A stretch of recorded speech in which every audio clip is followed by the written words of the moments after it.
Hey guys, making another training video.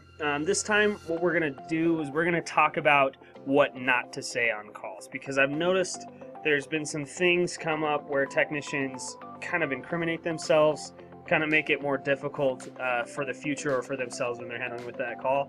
So here's my list of things that you don't want to say on a call. Okay, so first off, don't say anything location based. For example, don't talk about the weather or your time zone. Should have been pretty obvious, we covered that in training. Also, don't say supervisor. Avoid saying supervisor when you can. Don't let them know that you have a supervisor. I mean, obviously, they should know that you do. But as soon as you say supervisor, they're going to go, oh, I want to talk to that person. It's another thing we covered in training. Do not curse or swear. You shouldn't do this on the call floor at all because you're surrounded by call recordings. You guys should already know this. But you definitely shouldn't cuss while you're on a phone with a customer or on the call floor at all. Just don't do it. Bad news. Don't talk about your schedule. This kind of falls under talking about your location. If you tell a customer that you're off at like 1 o'clock, this could cause problems. For example, what if it's already 2 o'clock in their time zone and you tell them you're off at 1? It's going to throw up a red flag for them.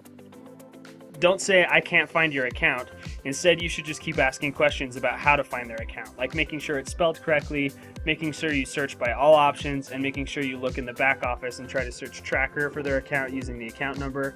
Regardless, you don't want to tell the customer that you can't find their account. Customers tend to get upset by this. If you need to get a supervisor's help in finding the account, you still don't want to tell the customer you can't find their account. Instead say, I can't find the equipment associated on the account, or something like that. Let them know that they're in the system, you found them, they're good, but you just need to find this other bit of information, and then go get a supervisor.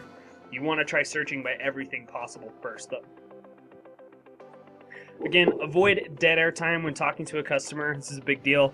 The typical excuse a technician gives about their dead air is, oh, I was reading the DT, or I can't document everything and follow a DT while maintaining a conversation with the customer. A great way to avoid this is to just let the customer know what you're doing while you're doing it. For example, if a DT step is telling you to log into a radio and check the signal strength, you can just tell the customer what you're doing while you're doing it. So like, okay, give me 1 second, I'm going to go ahead and log into the radio, I'm going to check on your signal strength. Alright, the system's loading. Okay, perfect, so now it's asking me to log in, so I'm putting in the credentials and it's still loading here. Alright, okay, now I'm looking for your specific radio in our system. Alright, I've pulled it up. Now I'm looking in here to try to find the signal strength. Oh, okay, there it is. Oh yeah, your signal strength's good. As opposed to, okay, give me 1 second, followed by a minute of awkward silence, and the customer doesn't know what's going on. You can just bring them with you, okay? Don't make any promises. This includes promising a technician, promising a credit on their account, etc.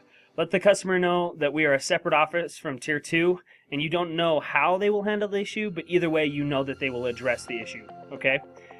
This includes not speculating. You definitely do not want to speculate about anything like ETRs, technicians, credits, really anything that you're not sure on in a call. You want to say, I'm not exactly sure how or when Tier 2 will fix this issue, but they will address it. When we're talking about ETRs, you should always say it'll be as soon as possible, but within this time frame. The time frame being the ETR. Please don't speculate on a specific time of day or anything like that when a customer asks. Even if you softly speculate, it still causes problems. For example, if you say, Tier 2 will call you within 24 business hours, and the customer responds with, okay, what time? And you say, I would guess around 9 a.m. tomorrow. Guarantee you, the customer is going to call back at 9 a.m. and say that they were promised a technician by 9 a.m. Even though that's not what happened. And even if you word it softly like, I don't really know because Tier 2 is a separate office from us, but I would guess around 9 a.m., the customer will still expect a call or a technician at the speculated time. The correct response is, I don't know an exact time. I can quote you as soon as possible, but within 24 business hours or whatever the ETR is, okay? Don't incriminate yourself by speculating about anything. All this does is generate calls when you're wrong. If we don't support something, don't support it just as a courtesy. If the DT or supervisor tells you to refer the customer to a manufacturer, then do that right away. To avoid sounding rude, say something like, I primarily support your internet connection as a whole, and since this is just one device or one issue or whatever, you will receive much better support from the people who are trained to handle those devices. I'll need you to call them. In addition, do not give out the phone number. So, because if you give out the wrong phone number, then they're just going to call us back. Tell them to research the number or contact their local third-party support repair professionals or maybe Geek Squad, something like that. You never want to tell a customer that you're following a DT or a script. You should know this by now. Some customers, well, most customers will lose confidence in you immediately as soon as they feel like you're reading a script, because if you have a script, you don't actually know what you're doing, right? But yeah, so that's my list of things that you want to avoid saying.